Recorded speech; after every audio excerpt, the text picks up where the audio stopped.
Hey guys, it's Jenna. Welcome back to my channel. Today, in today's video, I'm going to be talking about 5 perfumes that if I had to pick just 5 for the rest of my life, these are the ones that I would pick. This is a video that I saw my friend Erin Nicole do, and I really enjoyed watching it. I think it's a tag as well, so if I can find the creator of the tag, or if you know of the tag creator, do let me know down below so I can tag them. But this is a pretty interesting little concept. I think I might also do like 5 eyeshadow palettes or 5 lipsticks, something like that, just to keep it interesting so you guys know like my 5 holy grails in each category. Today we're going to be talking about fragrances, so let's get started. So how I approached this tag was basically I thought of keeping the majority of my fragrances to the scent profile that I prefer, which is fruity floral. That's like my everyday favorite types of scents. They're just so easygoing, they're lightweight, they're just like energetic and bright. I love citrusy kind of smells, and I love that little touch of the sweet floral. The first one is by Clean Reserve. This is Aqua Neroli.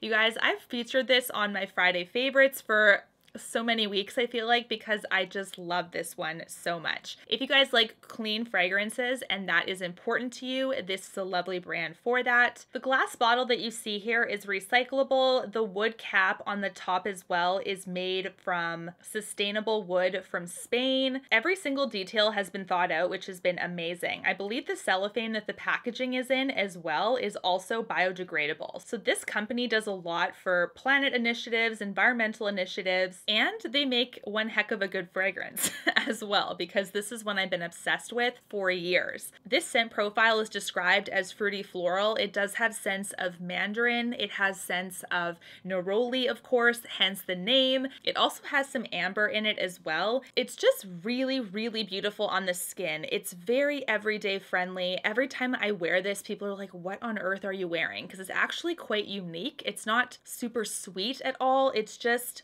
the combination of the notes almost gives a little bit of like a freshly showered feeling as well, but not soapy, if that makes sense. So it's like really, really nice and unique that way. This lasts on the skin for, in my opinion, at least the day, which is great. And it is one that I would definitely keep in my top 5 for life, that's for sure. I want to talk about a surprising pick for number 2, and I was contemplating between Coco Mademoiselle or this one. This is the Chance by Chanel Eau de Tendre perfume, and there's quite a few in the Chance line, I would say, but this is my favorite one. I picked this over Coco Mademoiselle, even though it was a very, very close number 6, because this one is just a touch more everyday friendly. I do like to wear Coco Mademoiselle for, you know, date nights. It's a touch warmer with regards to the floral notes of jasmine and rose in that one. This one is a little bit sweeter and a little bit lighter, and it gives me the vibe of everyday friendly. And when I kind of approached these, I thought the majority of these I need to be able to wear every day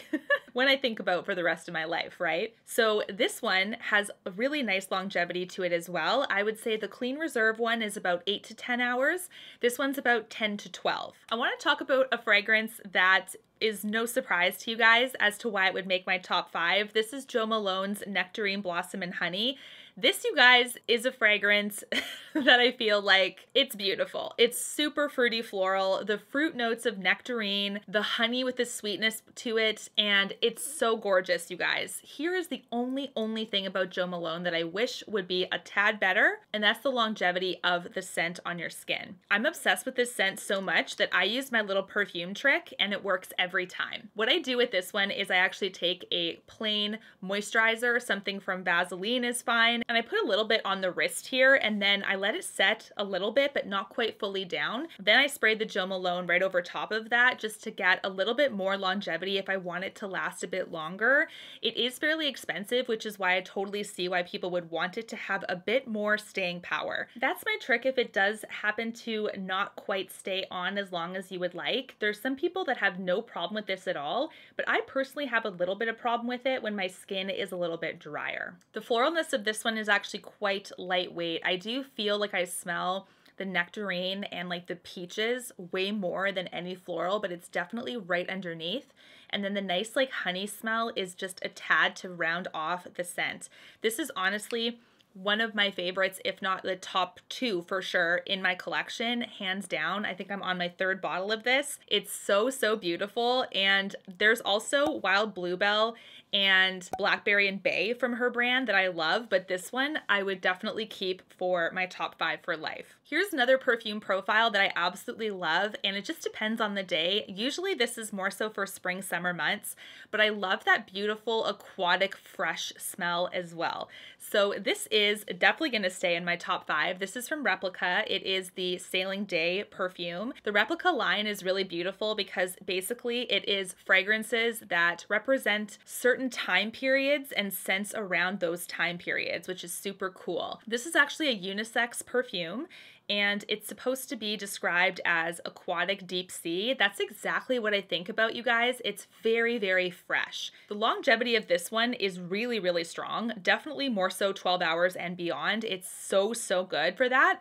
And I love the bottle of this. You can see it has a really cool like rope detailing by the top. I think that's stunning. I love how it's a vibrant blue fluid as well, which just like seals it for me in my opinion, because it does remind me exactly of days on the boat or by the pool or the beach. Super, super beautiful. You can actually like barely, like I would say the fresh aquatic accord is right on top. Like you can barely pick up a bit of spice with like coriander, a bit of a seaweed kind of smell. It's really, really aquatic though. Like you can't really barely pick up the spice at all, I would say, at least not for me. If you like that aquatic fresh kind of scent, this is gonna be right up your alley. I would say similar profiles, not quite, but similar are Tom Ford's Mandarino di Amalfi is a really close one to this. Louis Vuitton Afternoon Swim is also one that is quite close to this profile with how fresh and aquatic it is, but this one is definitely my favorite. Let's talk about the last perfume, perfume number 5, that would make my perfumes for life or like top 5 ride or die perfumes for sure. This is gonna be a surprising one for you because like I said, the majority of these were fruity florals. Then we had a fresh one that I wanted to kind of spice up my routine a bit and put some freshness into it as well. I need a date night perfume, and this one beat out Coco Mademoiselle. When I picked the Chance de Chanel, I was like, okay, well, I don't need to pick Coco Mademoiselle 2, even though that one's beautiful. This is such a surprise to me. This is Libre by Saint Laurent, and this is stunning. Very, very beautiful. Really has that warmth to it. Really reminds me of like romantic vibes, timeless as well. And the detailing of this, like, it's so beautiful. They didn't leave one detail unthought of for this one. In my opinion, it like absolutely screams luxury. They do have an eau de toilette version. I actually don't like it as much as this one, believe it or not. For some reason, it just smells off to me. I do prefer the eau de parfum, but I haven't tried the intense version yet, so let me know down below if you have. This one is very, very floral rooted as well, but it's not like super concentrated floral that's like almost really confusing or complicated on the nose. This is warm floral. Lavender is a really nice element in this one. Has some muskiness as well, but it's definitely warmer. And I feel like Black Opium is the Saint Laurent perfume that everybody knows YSL by, basically, but I like this one way more than Black Opium. I feel like Black Opium has similar elements with the muskiness, but this one is just perfect. Not super floral where it's like, oh, this is too heavy, but just the right amount with a bit of musky. You can tell it's just like date night appropriate.